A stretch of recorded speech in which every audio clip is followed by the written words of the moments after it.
Welcome back to the show. Today is May 11, 2022, and the news is brought to you by Analog Spotlight, a group of photographic retailers and manufacturers who have joined together to support analog photographic media and help keep analog photography thriving worldwide. The brands are on the link below. They are actually even holding an event currently in 3 days, May 14th. And they are basically doing it at the Kiln, I can't say that name exactly right now, in the UK. And it's going to be full of people. Supposedly they sold out. There was 100 seats and it's sold out and there's waiting list. There's going to be talks and photo walks and so on. So that's pretty cool. Obviously, all the brands are not represented because there's a lot of brands that sponsor this that are in the US and other places of the world. But it's the thought that is which one works best. But yeah, Analog Spotlight, check them out. Awesome people. Second, I want to say sorry for taking a couple weeks off the news, basically a month, due to basically working, being a little bit over busy and feeling like instead of 8 hours, I was working 20, getting tired and just wanting to go home. So I'm sorry for that. The news should be on the regular schedule from now on. I don't like to take breaks that often. But yeah, it was a much needed break. Also, in other news, I turned 40 May the 5th. So if that is something you are up to celebrating, I celebrated with people here at work and family, enjoyed having a drink with them, and we had a great time. I'll plug in my Patreon or PayPal donation if you feel like giving a little birthday gift. It's much wanted. We drank a lot of beer. So, you know, the pocket of money for beer or the beer, savings has gone down. So that's just a little plug-in. But yeah, basically I'm back. And sorry, it's Wednesday. Yesterday was nuts. There's a lot to talk about. There's not a lot of stuff happening in the film world, but we are going to go through it and make comments on stuff. Also, I might miss some stuff due to the long no news. So bear with me. If I forgot something, please let me know. So we'll start with negative supply basic riser Mini. This is getting to the hard to name. Basically, Nega Supply has made a basic riser but smaller, which lets you use your digital camera for digitizing film, but obviously it won't cover with all lenses and all formats. So probably if you're doing full frame and 100mm or something like that, maybe it won't, but you can go check their specifications. Obviously, as it's the basic and mini, it's probably the more entry-level version. Easier to pack, easier to ship, and so on and so on. Then we have news from Orwo. Orwo's been doing stuff, which is nice to see. As you know, with the whole bankruptcy restructuring of Filmotech and Novascope, Orwo, who knows what. I think they're all one now, but who knows that. They've come out with Wolfen NP100 film. This is a new film that supposedly wasn't available in 35. And the biggest news here is not the results of the pictures they put on the website, which honestly, please just make them better, Orwo, is that they're making it limited to 36,000 canisters, ISO 100, but they're doing it from a new assembly line in 35mm cartridges, or 135 would be the actual format. This is a first for Orwo. Orwo has been selling their N74 and N54 and cinema stuff and so on for, I guess, decades.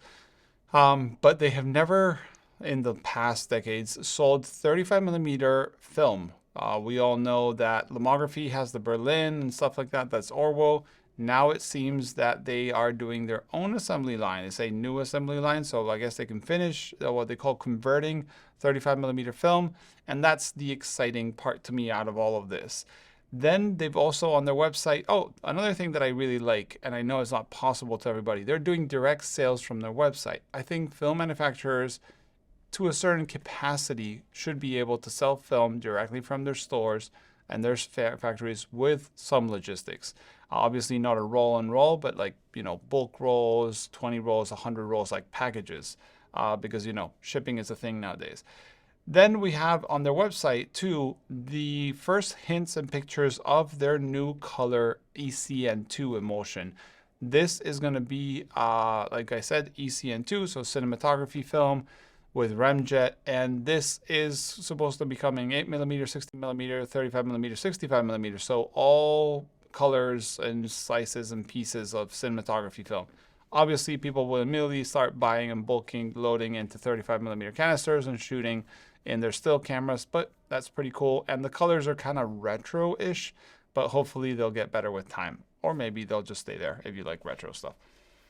Then we have TTArtisans finally putting their 28mm f5.6 pancake-ish lens for Leica M mount on their website. It comes in black paint. So basically black paint, 28mm 5.6 Sumeron, which is what these are all inspired on, is pretty rare and expensive. So it's kind of cool to see a more inexpensive version if you feel like having a black paint 28 5.6. Then we have a Kickstarter from our friend from Solarcan. If you don't know what Solarcan, it's basically its own name implies it. It's a can of soda or Coca-Cola or, you know, whatever, like a can of beer that inside has photographic paper, and then it has a little pinhole, and you strap it to lamppost, you strap it to your balcony, you strap it to a tree or anything like that with some zip ties, and then you just peel off the sticker and it does what is sun photography. I can't say that right now. Soligraphy. I'm getting this wrong. I'm thinking in Spanish. So he's come with a puck. The puck was a bit of a hint that came out a couple months ago. You might remember from the news. But the puck is what it is. It's a puck that has a pinhole and it has circular paper inside. And there's multiple shots, if I'm not mistaken, inside. So you can literally strap it to something. He says that you can do one-day exposure if it's a sunny day, which is kind of cool. And this requires no chemistry. It just requires you to put it on something. The sun hits it. Then you take it off that something, you put it into your scanner, invert, and it gives you like a positive or weird negative version of a picture. But it's pretty cool. It's a Kickstarter. It's blasted through it. I think he won his 5,000 pounds. He's like at 30-something pounds, 30-something thousand pounds. So it's pretty cool. It comes with 8 shots. Support Solarcan. I think it's really, really cool, because this is the kind of stuff you can do with your kids, with friends, with children, with older people, without any chemistry, without any fumes, without any developing. It's just fun. But that's my opinion. Then we have DR5 Process Stopping. So DR5 process has been a reversal developing system or chemistry process done for black and white film. So you would shoot black and white film normally, and I guess you had to expose it slightly different. And then this DR5 process would develop it as slides. This has been going on for years and years, with a lot of people being huge fans of that. But it seems that they're going to be stopping. One thing to note on the bright side of this is that they are working towards putting the formula on the Darkroom Cookbook, the book that is all about, you know, formulas about how to make your own D76 and how to make your own developers and like fixers and so on. He might be putting the DR5 process into that book, so it's available to everybody to be able to replicate. I guess I would say at home, but I don't know if it's doable at home. Maybe you need more than just a home. Then we have Midtone Machines, Chromabox, basically starting production. So Midtone Machines is a self-contained automatic developer, basically is finally starting production. They are also going to be using Freestyle Photographic in California for the retailer distributor for the whole USA, which is pretty cool. And they've already started doing injection molding and so on, which is really, really interesting. So no Kickstarter, no Indiegogo, no crowdfunding, straight to producing a number of batches of units and selling them through resellers. So that's pretty good news. Then we have Omnar lens conversions, our friends at Skyline. I can't say this. Well, Omnar. Basically, Omnar lenses, which has been done in collaboration, I guess, Hamish Gill and Skyline, making now conversions to Leica mount. So supposedly they can convert a ton of lenses as long as I think the back element is not bigger than 30mm, and they can convert these. So if you have a Carl Zeiss lens that you really, really love that you want adapted to Leica M, they're using the base of the Omnar lens, the first one they made, to make these available to other lenses. So this has a cost, obviously, but you can do this now. Then we have Alvandi, who's a sponsor of the show, with this 679 SW camera. So Alvandi is a manufacturer that makes technical cameras. That's what I would call them. He makes 4x5s, 5x7, 8x10s. He makes some panoramic cameras, but now he's making also these 679, which are medium format technical cameras. They have like rise. Some of them have like tilt. They have like the possibility to put Hasselblad backs and RB backs and his own 6x9 backs and so on. So it's pretty cool. It uses the large format lenses on the front. So or medium format lenses, I guess, if you use like a 35 XL, that's medium format lens, but they're large format style lenses with cones and a helical and so on. So this is a pretty cool camera. It's pretty small. And if you're into shooting technical, like architecture style stuff with a bit of rise and stuff, this is a very minimal setup, very nice and very nicely made. Then we have Lost Light Art coming out with wet plate holders. So their new version, I think it's new because I think they made previous ones of the wet plate holders are in his shop already in multiple formats, 4x5, 5x7, 8x10, I think probably half plate and stuff like that. Then Polaroid 8x10, and this is, I'm pretty late to this one, okay? Sorry for that, guys. But Polaroid, as we know, makes the SX70 film, the Polaroid 600 film, and also now their new versions of film, the Go and so on, and the I-Type. But they also kept on going with the Polaroid 8x10 film. This film comes and goes, basically. They make a batch, they sell out, then we have 2 years of no film, and then they make another batch. It looks like they made, or something went on the store not long ago. People got it immediately. There's no longer any left, but I hope that means they're making some every now and then again, but we don't know. So no word from Polaroid, honestly, but just check it out.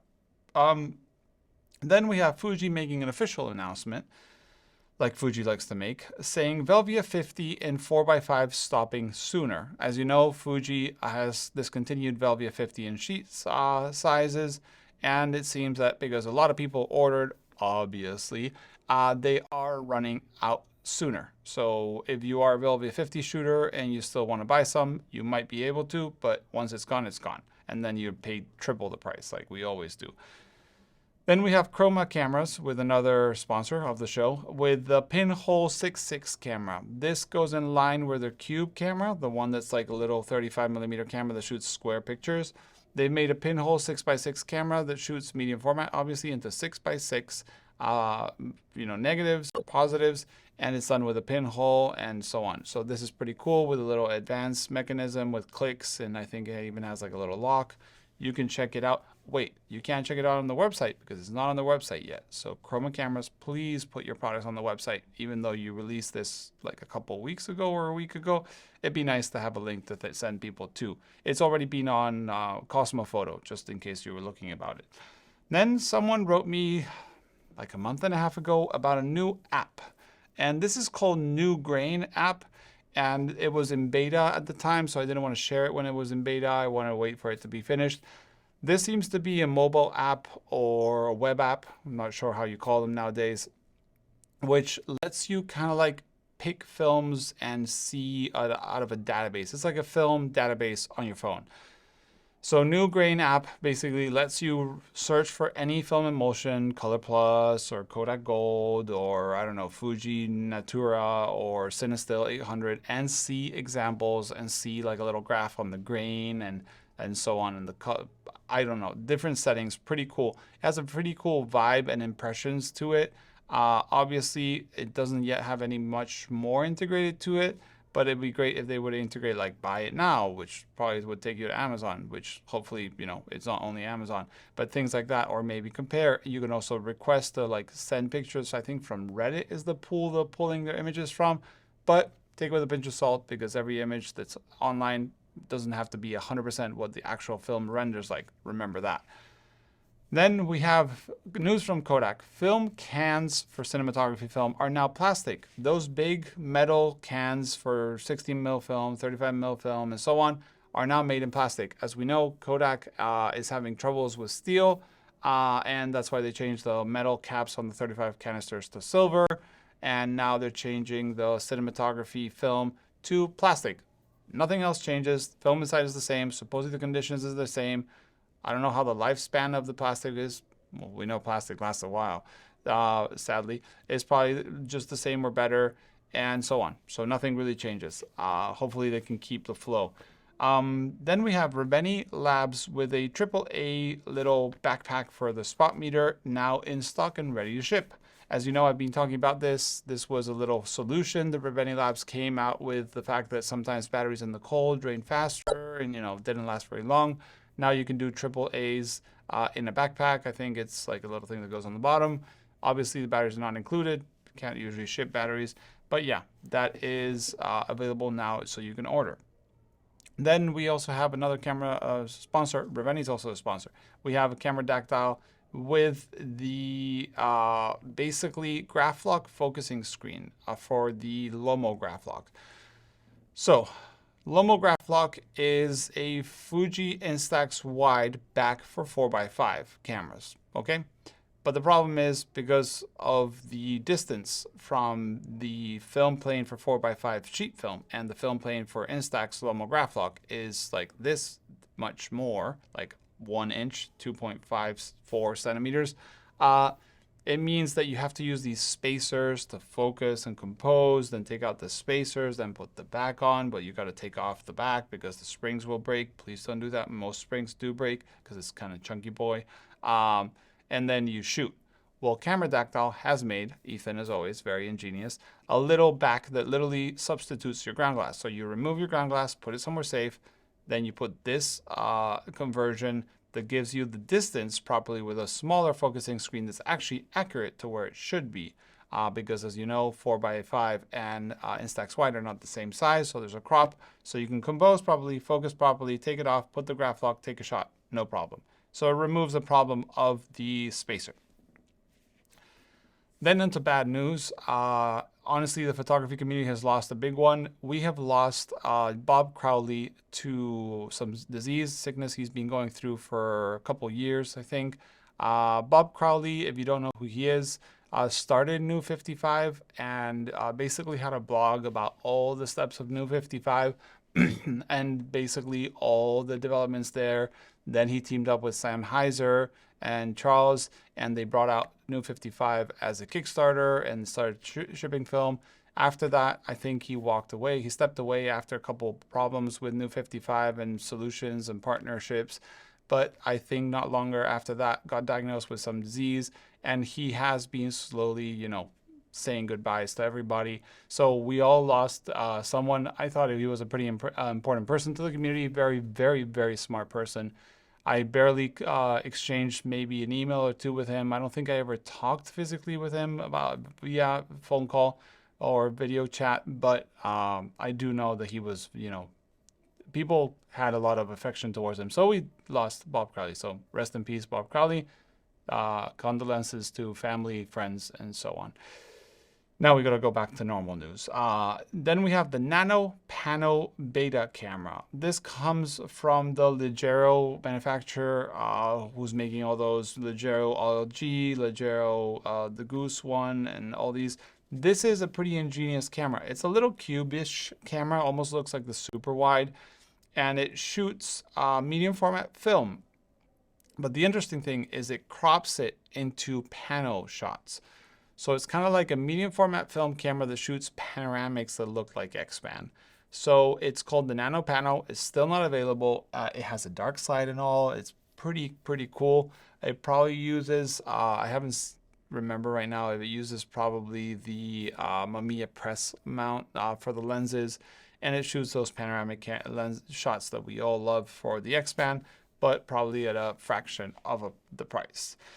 Then we have Light Lens Lab LLL with a 35mm f2. They do the Leica M mount lens copy of the original V1.8 element, now in black paint.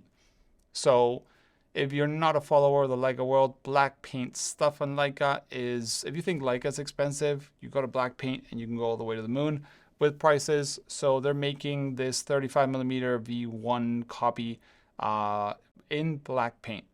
Being a user of a M2 black paint, I'm very tempted because I do own a V1.8 element, but black paint would be pretty nice.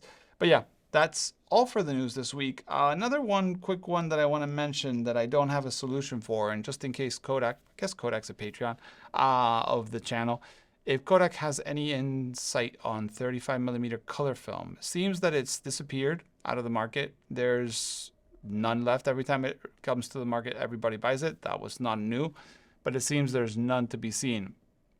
My thoughts, and these are all my thoughts, it's not news, is that they're probably having issues with supplies from China. We do know that the ports in China have been basically collapsed in the recent couple months. And yes, we're coming from a bad background, but now it's gotten like exponentially worse. I know this because I used to work with wood industry, and I've been told that wood coming through Shanghai port, stopping and continuing, has basically been frozen for months. And who knows if maybe the raw materials that Kodak needs to make 35mm film are not coming at the normal pace. I hope Kodak can answer what's going on or maybe let us know. But I do know that, for example, demand for black and white film is off the roof due to probably not having so much color in the market. So if you have some color film in 35, shoot wisely, because there's not a lot in the market right now. It's not discontinued. Is just some blip. There is a lot of 120 color films, so take advantage and shoot some bigger negatives, like the ones this Hasselblad can shoot or this Bronica can shoot, because medium format shots are pretty cool. This is a pretty cool Bronica. Look at that. Still shoots, even though half of it's missing. But yeah, that's the news for today. Thanks to our sponsors for keeping the news live and well for everybody to watch here on YouTube for free. Like I said, there's a little event May 14th. You can't buy tickets anymore because it's all sold out, but you can maybe, bug them at the pub after if you really want to go. I didn't say that though. And yeah, as always, send an email to the email below. Like I said, it's been my birthday. I'm quite happy to have turned 40 years old, if you didn't know. But now to another week. Thanks for watching.